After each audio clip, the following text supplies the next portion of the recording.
This is Bev. And this is Diz. And this is... Trigger warning. So today is my turn to tell you a story. Boop, boop. Storytelling time. And so starting with trigger warnings, because that's the name of the podcast. Trigger warning today for child death. Mm-hmm. And that's pretty much the worst of it. There's murder, but you're listening to a true crime / survival / disaster podcast. There's going to be death in it. So the main trigger warning there is child death.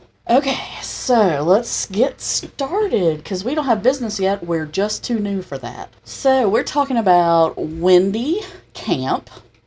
She was born Wendy Taylor on March 1st, 1969, to Jackie and Edwin Knox Taylor. Oh. A cool freaking name for her. Very Edwin cool. Knox Taylor. I'm like, Very. Yes, awesome. Yeah. She grew up on a large farm, and in high school she was very popular. She had a lot of friends. She was smart, and she wanted to be a veterinarian when she grew up. Oh.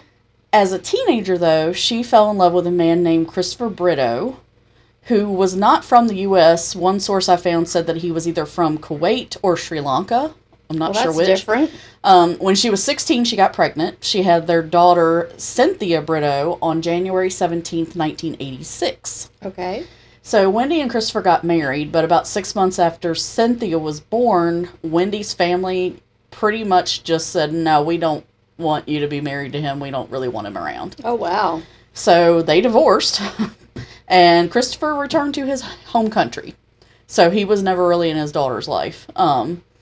So as a single mother, Wendy ended up getting a job at a fast food restaurant, and this was in Oklahoma. And in the spring of 1987, she fell in love with her coworker, Chad Noe. That's Noe, N-O-E.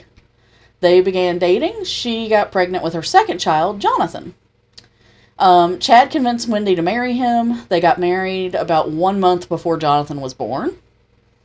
And I couldn't find his exact date of birth, but it would have been in like 1988. Okay. I looked everywhere trying to find this little boy's date of birth, and I could not find it anywhere. About a month after he was born, Wendy complained one day of not being able to swallow very well. Oh. And so her sister took her to the hospital, and pretty quickly she fell into a coma. Oh, my gosh. About 2 weeks later, the doctors had finally determined that she had MS, multiple sclerosis. Oh, my gosh. So she was in a coma, and not too far into it, I saw like a couple weeks, I saw like a month, I don't know. But Chad told her family that he didn't want to be a single father of 2 children, and he didn't know what kind of health she would be in if she ever woke up.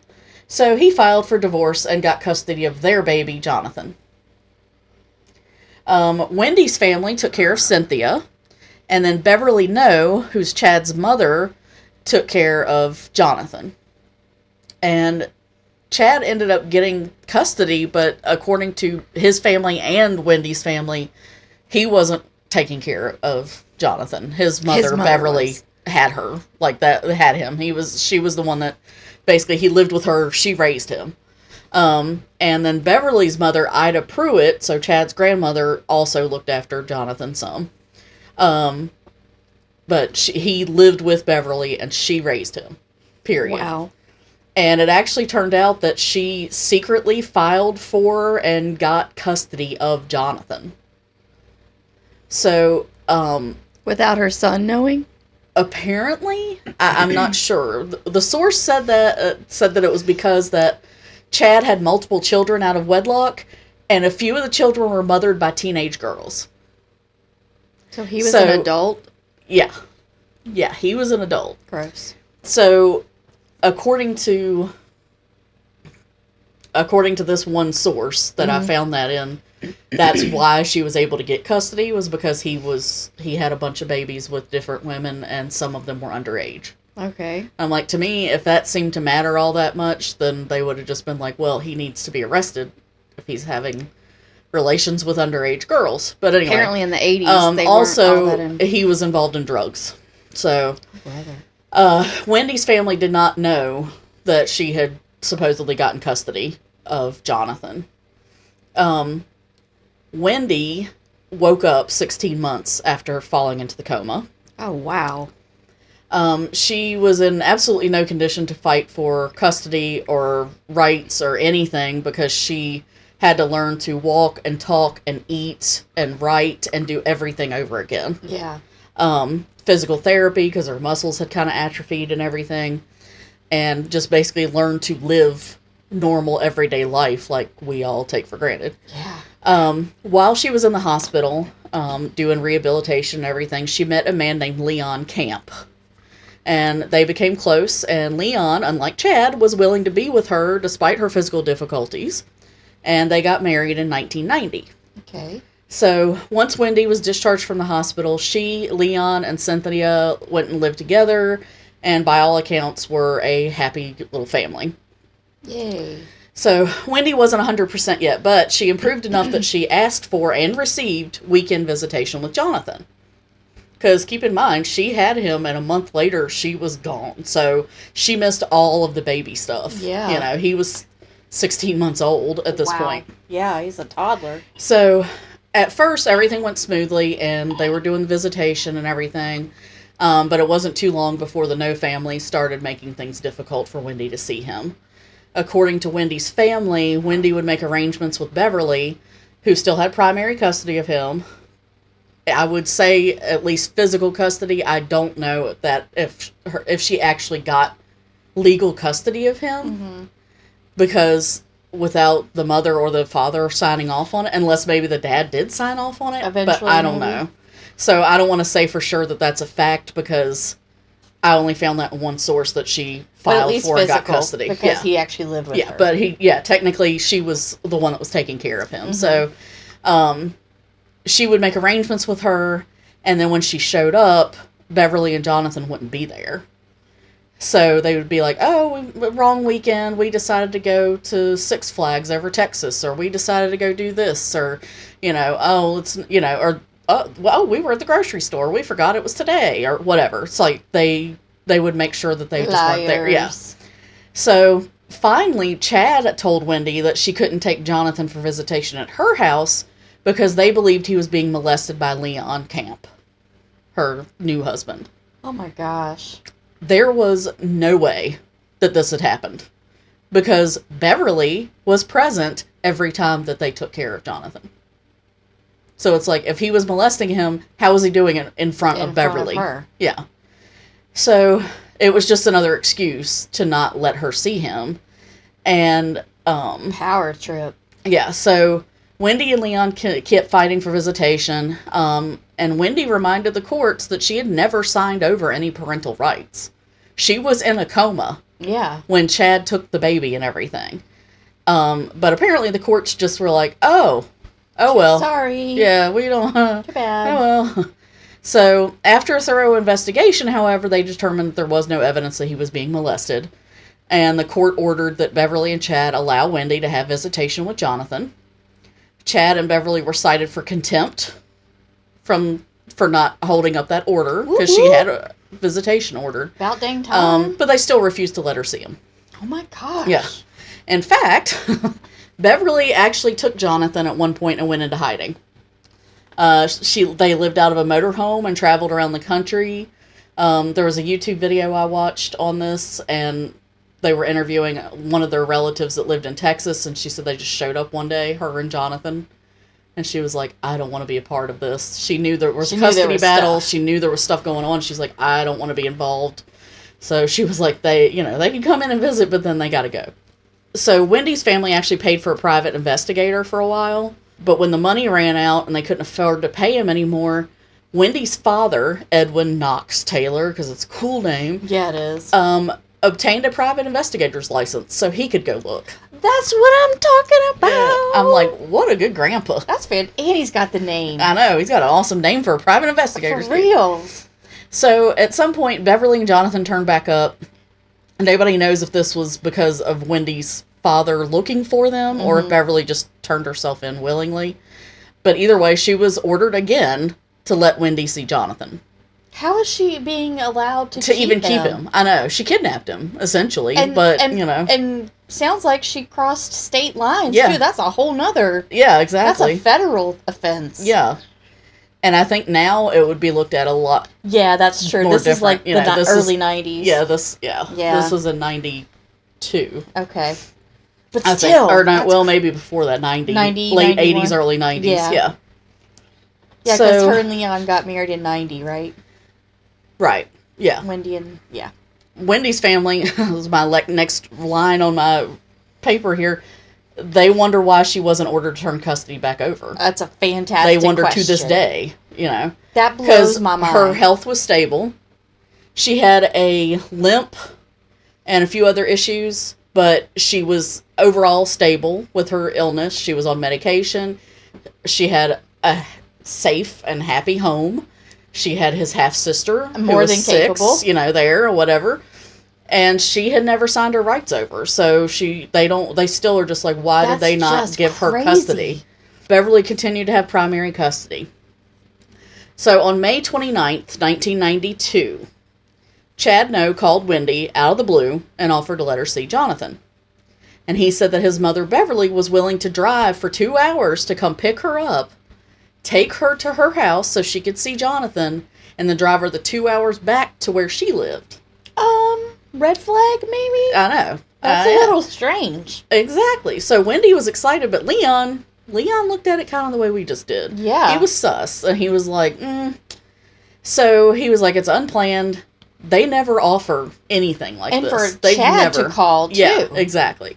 He wanted to go with her, but then when Beverly came to pick her up, she refused to let him come. So Leon was like, okay, fine, but my sister is going to go with you.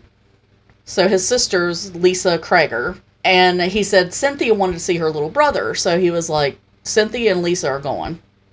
So he said that Beverly seemed agitated, but finally agreed that Lisa and Cynthia could go with Wendy. Both of them left, or they all three left, and Wendy called Leon or her mother, depending on the source, or maybe both, around 1:40 when they got into Shamrock, Oklahoma, which was where Beverly lived. And this was like afternoon? Yeah, this was a couple 1:40? hours Okay. later. Yeah, 1:40 in the afternoon. She said they were at a restaurant waiting for Chad to get there because he lived in a different town. So obviously he wasn't taking care of his kid. His mother was. Oh my gosh. Yeah, so Wendy, Lisa, and Cynthia stayed for a couple hours and visited, and according to Chad and Beverly and Ida Pruitt, who's Chad's grandmother, everything went smoothly or whatever. And they got to see Jonathan and everything? And they got to see Jonathan, hung out for a couple hours. I think Ida Pruitt said that Jonathan and Cynthia mostly played, and Wendy kind of sat and chatted with Chad for a while, basically. Were they at the house, or did they stay at like that little... At Beverly's house, apparently. Beverly's, okay. Yeah. All right. So around 4:45, Wendy called again, either Leon or her mother or both. Uh-huh. And so they were getting ready to hit the road to come back home. She said that that they had stopped at a convenience store, and Beverly bought Cynthia some chips and a drink at the convenience store, and that they'd be back in a couple hours, and we'll see ya. That was 4:45. 2 hours would have made it around 7 getting home. By 8 o'clock, Leon was worried. Yeah. He had not seen his sister, his wife, his stepdaughter. So he called Wendy's parents, and they called the police. The police spoke with Beverly, and she said that her plan was to drive them to Oklahoma City, where they lived, and then drive to Cushing, Oklahoma, to meet Chad at a restaurant for dinner. Beverly told authorities that her mother, Chad's grandmother, Ida, was riding along with them at first, but she said that about half hour into the drive, Ida demanded that Beverly drop her off at home. Because she said, according to Ida, Wendy was arguing with them during the drive back about not being able to see Jonathan and about how difficult it had been to get visitation and all this. And stated that Wendy was, quote, griping and bitching, and that's all she could do. And she told Beverly, you have to put up with this, but I don't. Take me home. So, according to Beverly and Ida was dropped off around 5:15 at her house. And Beverly continued on with Wendy, Cynthia, and Lisa. They were about 45 minutes away from Oklahoma City when Beverly said she couldn't take any more of Wendy. And according to her, Wendy had continued arguing the entire ride, and she'd had enough. So, this woman claims that she pulled into Walmart in Chandler, Oklahoma, 45 minutes from where Wendy lived, and ordered them out of her car. Wendy, Lisa, and Cynthia. And Cynthia, who's 6 years old. 6 years old. Wendy's 23, Lisa's 22, and then Cynthia, who's 6. And they're less than an hour away from... Yeah, less than an hour, but she couldn't take it anymore. So she couldn't handle it. Pulled in Walmart's parking lot and was like, get out, I'm done. They got out of the car. They were never seen again. She said that she thought they would get a ride or that they would call Leon. I'm like, get a ride with who? Yeah, you thought they would hitchhike or something? They have a small child with them. It was like 92 or whatever. Yeah. It's like... So it's like, okay, well, I guess they could have gone in Walmart and called Leon and been like, can you come pick us up at the Walmart in Chandler? Yeah. But nothing. So the police began a search. They had airplanes out searching 5 counties. I don't know how they thought the women were going to get somewhere in 5 counties on foot. Especially with a 6-year-old. Yeah. The employees at Walmart could never verify that they saw her.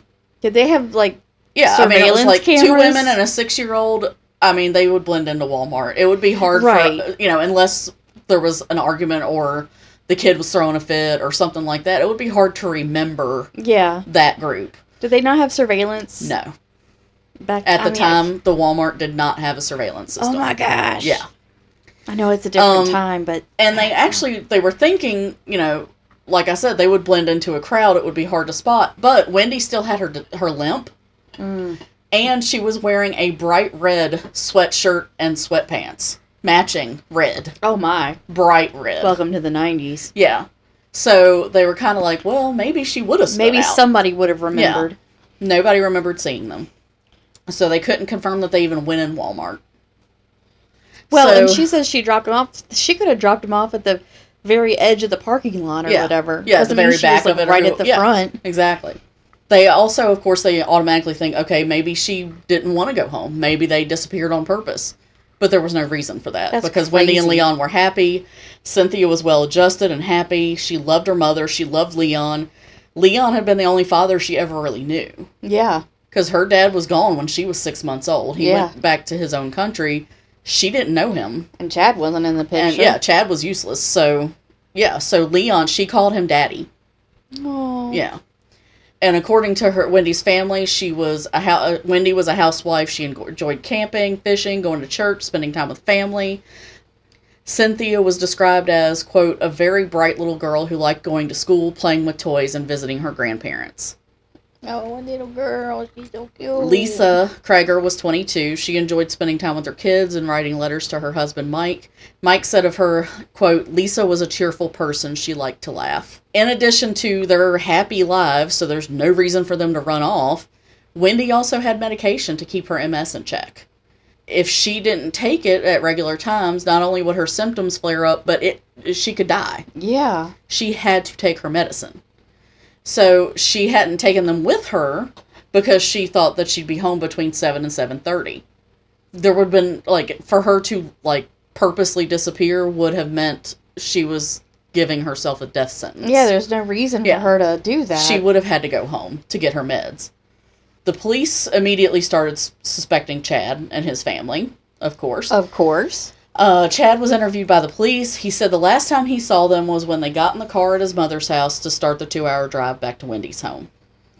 Chad agreed to take a polygraph, and the polygraph showed that he was being truthful.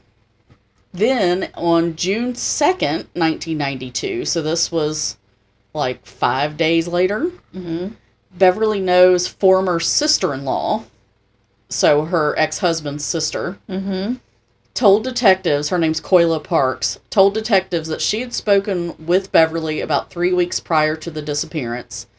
And according to her, Beverly told her that if it came down to having to give Jonathan to Wendy, she would kill Wendy. Oh my gosh. So this former sister-in-law, Koila, she also told police that her brother, Beverly's ex-husband, had also told her once that Beverly owned a .357 revolver and carried it with her during court proceedings regarding Jonathan's visitation in custody. That she took it in the courthouse with her. That astounds me. What? Because these days you can't go anywhere without metal detectors, and they would have tackled you to the ground if you tried to. And a .357 sounds like it would be big. Yeah. I don't know. I mean, the courthouse where we went to get our marriage license was... You can't take your purse in there. No, you can't even take a cell phone anymore. You can't have an electronic on you. So, of course, this was the 90s, so I know it's different. It was 1992, but still. 90 through 92, so I guess. But according to her ex-husband, she carried that revolver with her when she went to court hearings. I don't know what her plan was. Like, I guess if they told her that Jonathan would have to go with Wendy, that she was planning to do something then. I'm not sure. Oh my gosh. Unfortunately, this was hearsay and was not hard evidence, and the police had no leads to follow. About a week after the disappearances, a $5,000 reward was offered for tips. But they got tips, I'm sure, but nothing panned out. Mm-hmm. And with nothing to go on, despite their suspicions about the No family and Ida Pruitt, and there's a history with the Pruitt family and of some other stuff that had happened, back in the day, the case just went cold. So the women and the little girl were labeled as missing, presumed dead. Oh my gosh. Yeah. That's horrible. The not knowing, I still can't imagine, I'd probably say this every time, but the not knowing, just somebody just disappears. Almost harder than finally finding out what happened. Because it's closure at least. Yeah, exactly. It's like, even if it's hard. Yeah. Wendy's family believed that Wendy, Lisa, and Cynthia had been killed that day, May 29th, 1992, and they were sure that Beverly No and Ida Pruitt had something to do with it. And they figured that Chad either had something to do with it or found out about it after and helped. I think he probably knew about it, but the way it was worded, that he said the last time he saw them was truthful. Right. Like, maybe he didn't actually kill them. Yeah. But he knew what was going to happen or something. Possibly, yeah. Because he's the one that lured her there. Yeah. Yeah.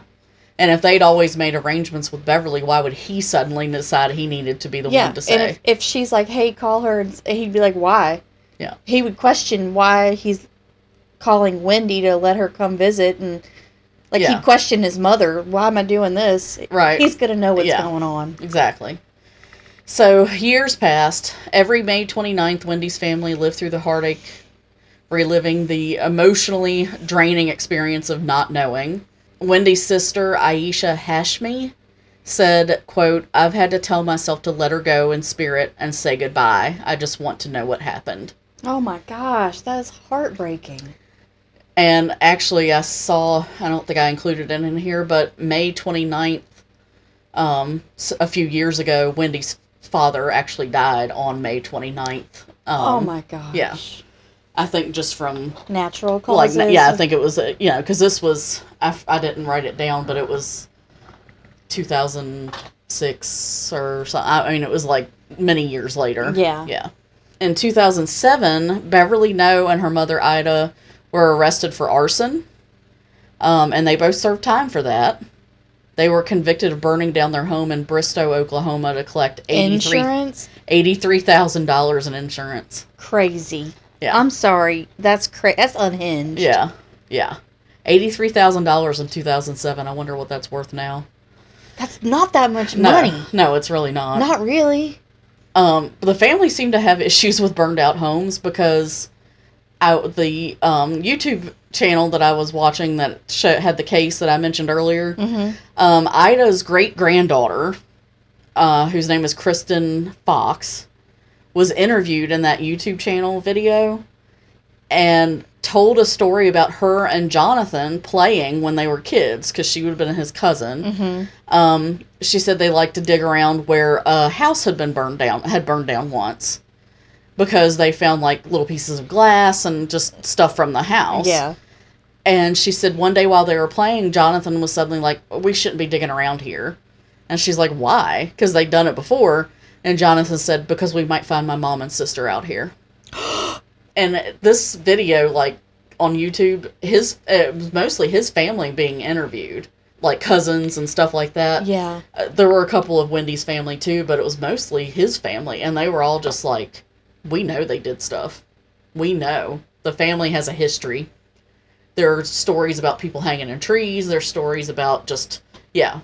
So apparently this family was just one of those families that was like, horrible. If we don't get our way, we'll just kill you. We'll do violence about it. So, yeah. Anyway, so there's no movement in the case until March of 2013. according to the arrest warrant application for Beverly No, this is where I found this information.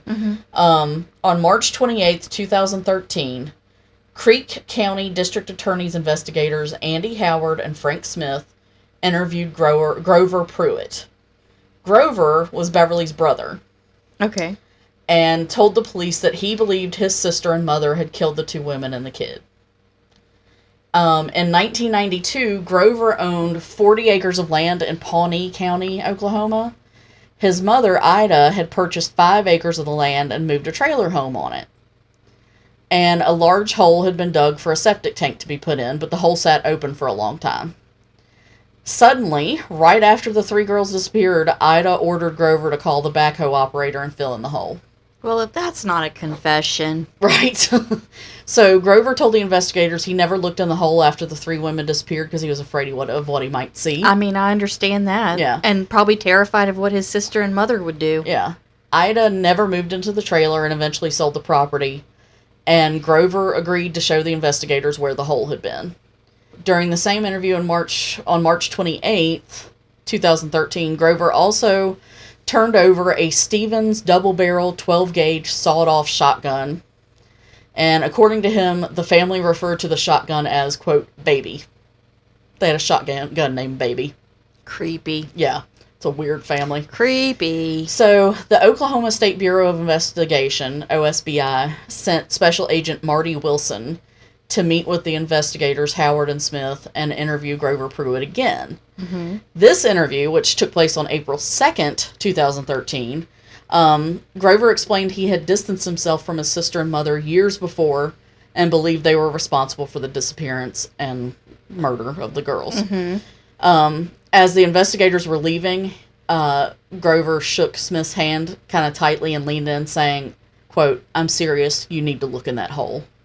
So on April 4th, 2013, so this is 2 days later, Beverly No's ex-husband and Chad's father, Gary, told investigators and Agent Wilson that Beverly told him she'd gone to church and gotten saved, and he told her that she couldn't be saved unless she confessed all her sins. And Beverly allegedly told him, I confessed all my sins except one, and I'm taking that one to the grave.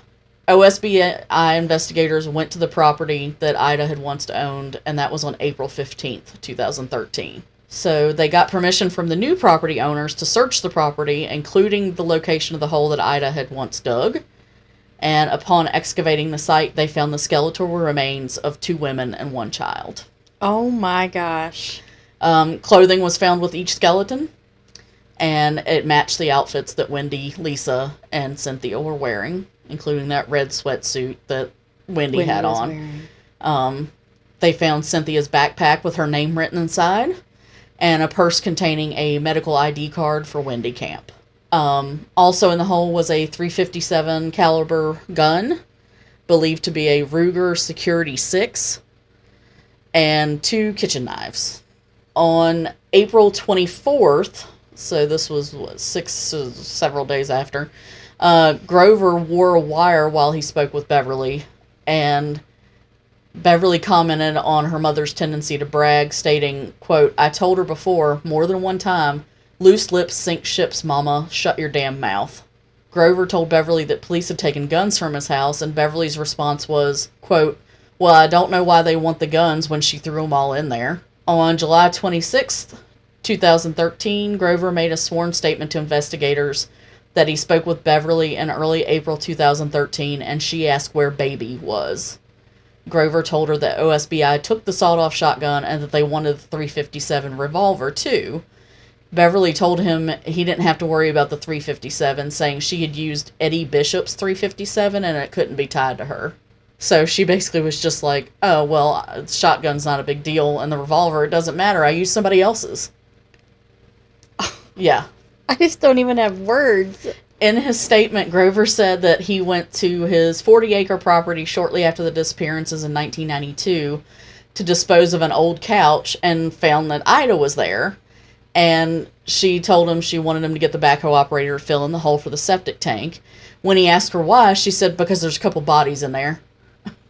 I mean, these people were just blatantly just like, did he believe, did he think, well, there's bodies, or was he like... I think he knew. He probably knew because of the big because about it. And the family's history, and So, on January 10th, 2014, the Office of the Chief Medical Examiner told Agent Wilson that the remains had been positively identified through DNA as Wendy Camp, Lisa Kraeger, and 6-year-old Cynthia Britto.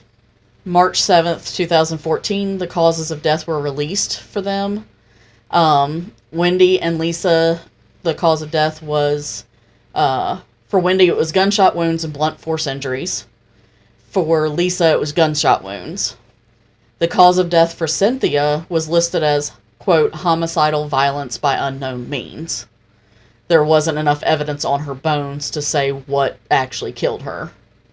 So they don't know if she was shot, if she was bludgeoned, if she was strangled, anything. They don't even know for sure that they were all dead when they went in the hole. There's no way to tell that they weren't possibly breathing. Think about that. Because there was no soft tissue left, so they couldn't check to see if there was dirt in their lungs or anything. And that's what those two ladies sound like they would have done. Yeah. Hurt him just enough to get him in there. Yeah. It sounds like they're cruel. Oh my gosh. Yeah.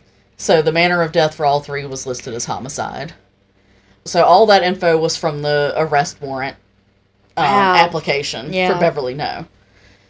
Grover Pruitt was arrested as an accessory to first-degree murder on May 2nd, 2013. The charges were due to Grover concealing the fact that the three had been buried on his property over 20 years before. Mm-hmm. Grover pled not guilty, and a judge later dismissed the case. Grover actually died January 25th, 2017, still saying he knew his sister and mother were responsible. In May 2013, the OSBI opened another cold case involving Grover's family. So really? Yeah. So this was an interesting little side jaunt here.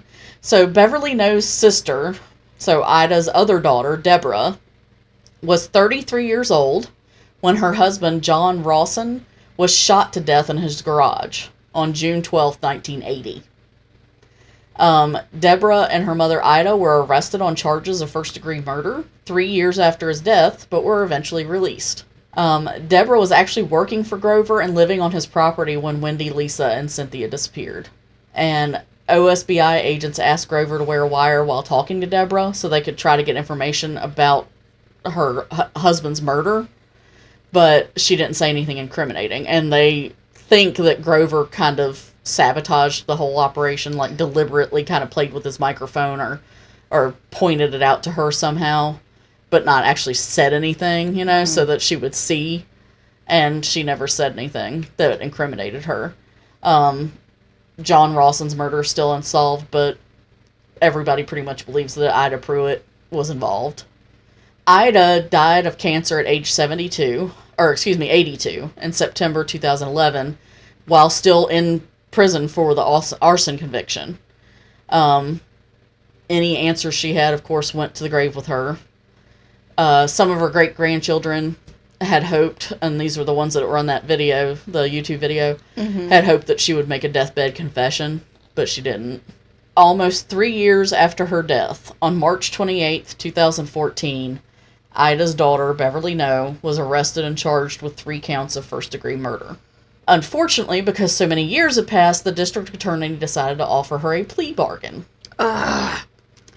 And he did this because Grover was unable to testify because of medical issues at the time. He couldn't testify. The district attorney was like, people's memories fades, people have passed away. So basically to give Wendy and Lisa's families closure and to make sure that something stuck and not risk her getting off completely, they did a plea bargain for her. So on January 20th, 2015, she was sentenced to 15 years in prison, followed by 15 years of probation. In exchange, Beverly, who was 67 at this point, pled no contest to the charges.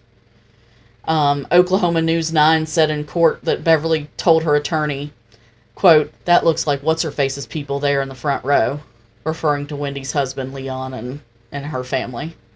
And the only reason I put that in there is because I was like, that I can just see that's just so her snide, nasty. Yeah. Looks like what's-her-face's people. You mean the woman that you murdered? Her and her sister-in-law and her tiny little 6-year-old daughter that had nothing to do with anything. That's crazy. And the mother of your grandson? Yeah. Like, that alone. Yeah, and it's not like Wendy was abusive or something, or neglectful, or just not around. She was in a coma. She was in a freaking coma. You know? It wasn't her decision. So she was sentenced to 15 years, followed by 15 years of probation. 15 years? That's bull. I mean, yeah, it's ridiculous. And I get why they did the plea bargain, because there was the chance that there wouldn't be enough evidence and that sort of thing. Especially because the property wasn't actually Beverly's, it was Ida's, and she was dead, and it was Grover's, and he wasn't medically able to testify. And so, just in case... I get it, you know, but I don't like it. I know, yeah. But, yeah, and then that comment she made, it shows that she had no remorse and no respect. She did not care. No. I mean, she could have said, that looks like Wendy's people over there. But no, it's what's-her-face. Yeah. So, she makes me ill. I hate that I share a name with this woman. Unfortunately, she only served a fraction of the sentence she was given. Because... Due to her age and, quote, health issues... She was released from prison on January 7th, 2020. 3 years? So she was sentenced on January 20th, 2015. Oh, 5 years. And, yeah, and was released January of 2020. So, yeah, almost 5 years. And then she lived another 3 because she died October 13th, 2023. Oh my gosh, that was just last year. Yeah. Yeah, and this all happened in 1992. And she ended up serving a little less than 5 years because of health issues and her age. But then she was alive another 3 years. I'm like, she could have lived another 3 years in prison. Jonathan No, having been raised by Beverly, believed that she was not guilty of the crime, according to a news article from 2013. I couldn't find anything more up to date about him, about what he believed or what his views were. I saw some stuff that he had gotten into legal trouble and stuff, but I don't know if that was accurate, because I would think that there's more than one Jonathan No in the United States. Oh my gosh, I'd change my daggone name. I know. And then Chad No, Wendy's ex-husband, was never charged. And that's the story of Wendy Camp, Lisa Kraeger, and little 6-year-old Cynthia Britto. What a daggone travesty. Yeah. This is... I actually, the YouTube video was the first thing I saw about this. It's a channel called Very Local. Mm-hmm. And it's a segment, or a series that they call Hometown Tragedy. Oh, okay. And I watched this and I was like, how could a woman who had kids, she was Chad's mother, kill these 2 young women and a child? Yeah. And I guess that's why she was mad that Leon wanted to go, was because she was like, no, I'm going to kill Wendy. I don't want to have to deal with you. You know? Yeah, like, you're way harder to kill. So I guess when the other 2 came, she was like, well, I guess it'll just be as easy killing another, 20-something-year-old and a 6-year-old. Well, and it makes you wonder, did she really love Jonathan at all? I know. That's scary to think that she had complete custody. Because that's his half-sister. Yeah. And obviously, if she can kill a 6-year-old child, then what happens if he makes her mad? Yeah. Or even, like, once he's older, and he's not a little kid anymore. Yeah. But I think that she looked at him as hers. I think she thought, this is my child. Because, her kid was growing up. Because she did raise him. Yeah, she raised him. So I think that she looked at him as her own and was just like, no, his mom can't have him back. And then her own mother was a hot mess. Yeah. Oh, yeah. So she had that as her role model. Yeah, exactly. Not as an excuse at all, but still. Yeah. But yeah, and then they had, like I said, they had the place that had burned down that the great-granddaughter mentioned, and said that Jonathan said my sister and mom might be down there or something. Wonder how old they were when they were convicted of arson, and then, How old was Jonathan? Did they say at that time when he was playing with his cousin or whatever? And said I that? think she said that they were, 10 or 12. He was a little bit older than her, I think. But then later on, he's like, I don't think that they did it. That they did it. Yeah. So, and I wonder if because he was 4 when they were killed. Mm-hmm. So I wonder if at some point he thought that they had, or if he was raised in an environment where it wasn't a big deal. Right? Because the rest of the family, you know, like, Ida was, like, real super cash about telling Grover, oh, there's a couple bodies in there. That's why I want the whole filled in. Naming that sawed-off shotgun and stuff. It's like, this is Baby. Baby can take care of people. Yeah, that's true, because if that's what he's known, which is almost all he's ever... It is all he's ever known. That's all he's ever known. Because she was only... It was like a month. Yeah, he was a month old when she basically took him in. And Wendy's family arranged that with her. When Wendy went into the coma, they were like, we'll take care of Cynthia. On. Yeah, they were like, we'll take care of Cynthia. Can you take care of Jonathan? Or help Chad with Jonathan? And she said, well, of course, I'll be happy to help. Well, and it's another boy, so then she had her little baby boy back. Mm-hmm. Yeah.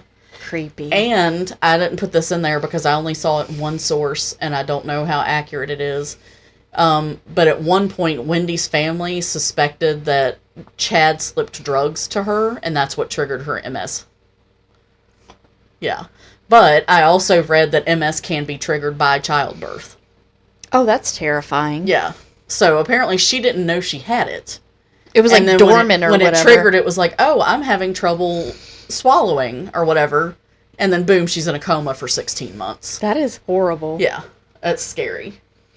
So I don't know a lot about MS, and I was going to look it up, and then I was like, I'm already going down a rabbit hole with this. Yeah. And then when I saw the other case about Beverly's sister Deborah and her ex-husband having been shot to death, and I was like, oh my God. I mean, like, it's just all over this family.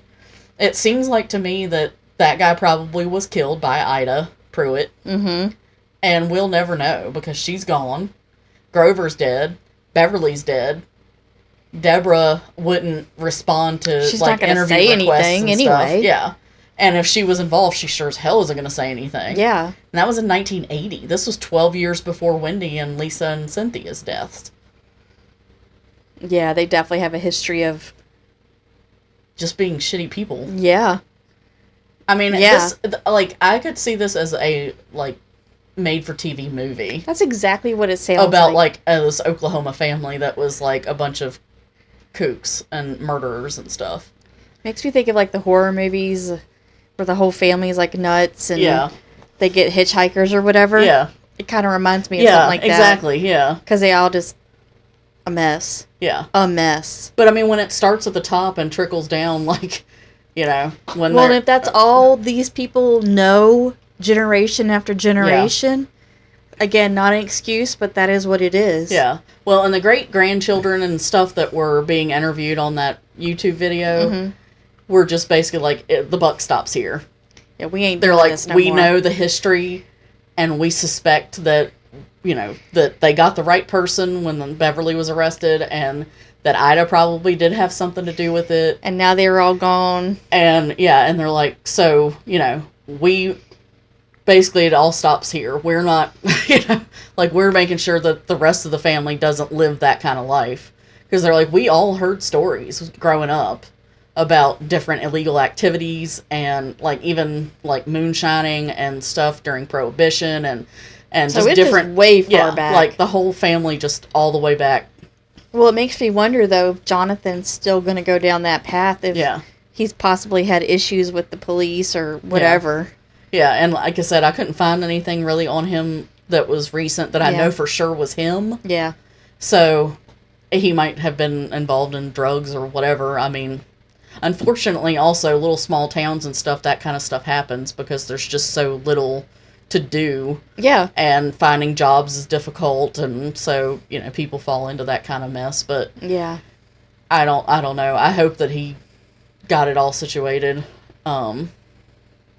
I suspected Chad knew more than he let on. And like you said, he was truthful in the polygraph, but polygraphs are not that reliable. It's like you ask, do you have any knowledge of what happened to them? It's like yes or no questions. Yeah, you can't, because he can, how it was said is like, no, I didn't see him after that. Yeah, exactly. And he truly didn't see them, then he's not lying. Yeah. Do you know if they're buried in that hole? I don't know. When was the last time you saw them when they were leaving the house, your mother's house? Yes. oh, he was being truthful.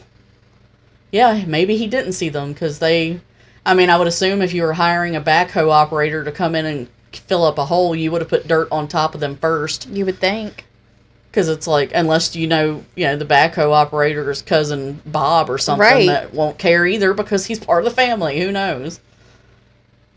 It's crazy. It is crazy. I'm so glad that they have the closure, though, of knowing that it was them, unfortunately. Yeah. But they don't have to wonder anymore. Exactly. And everybody believes that they got the right person. The only thing that they kind of like are about is that Chad never got charged with anything. Yeah. And they think that he did know more than he let on. He just had knowledge, most likely, Probably. but not. And possibly after the fact. Yeah. It could very well be it was after, Because maybe Beverly was like, I'm not calling that bitch. Maybe she was like, you call her and tell her she can come visit him. So, and if she said it like that, then maybe that's the way he was like, okay. I don't know. It's just weird, maybe though, Wendy, for him to even... they said that they would make arrangements with Beverly, but maybe they made them through him most of the time. I don't know. But he wasn't even around. I know. But he was there that day. So weird. Yeah. Just weird. Yeah. Because it's out of the ordinary, and that's usually and means maybe something that was is part up. of it was that they were like, well, maybe if he calls her and says, hey, I'm going to come to Mom's, you can come on down and see Jonathan for a while, and, because I'm going to be there too, maybe that would, like, make her feel a little more secure. And, like, okay, well, because she knew Beverly, didn't like her, and she didn't like Beverly back, and so she might have been a little more comfortable knowing that Chad was going to be there and kind of be I don't a buffer, know why. But, yeah, I guess. Because they loved each other at one point, but even though he freaking just noped right on out of there when she fell into a coma. I mean, the last name should have been a red flag. I know, right? I'm like, it says it in the last name. Literally. Just say no. Man, that's horrible. Yeah. Well, thank you for sharing that. Yeah, you're incredibly welcome. sad, frustrating story. Yeah. And I'm sorry that her name was Beverly, because it was a good name until she had it. Yeah, agreed. But, okay, well, I guess we'll talk to everybody else later. See you guys later. Watch for deer. Watch for deer.